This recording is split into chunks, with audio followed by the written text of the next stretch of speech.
आता जे मी सांगतोय ते प्रत्येक काचबिंदूच्या पेशंटने ऐकणं अत्यंत गरजेचं आहे. एक रुग्ण अतिशय लांबून काचबिंदूच्या आजाराचं निदान घेऊन आमच्याकडे आले.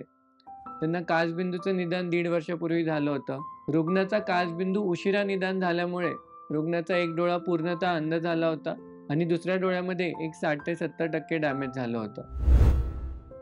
ज्या रुग्णाचा काचबिंदूमध्ये एकदा नजर पूर्णतः गेली की ती परत आणणं अवघड असतं. परंतु जर दोन्ही डोळ्याला काचबिंदू आहे तर दुसऱ्या डोळ्यामध्ये औषधं टाकणं हे अत्यंत गरजेचं असतं. त्यांना खूप वेळ समजावून सांगितल्यानंतर त्यांना दुसऱ्या डोळ्यामध्ये औषधं टाकणं किती गरजेचं आहे आणि यामुळे त्या डोळ्याचा दृष्टी जाण्यापासून आपण कशी वाचवू शकतो हे सांगितल्यानंतर रुग्ण दुसऱ्या डोळ्यामध्ये औषधं टाकण्यासाठी तयार झाले आणि ते हळूहळू ते औषधं टाकायला लागले, ज्याच्यामुळे की दुसऱ्या डोळ्याची दृष्टी आपल्याला वाचवता आली.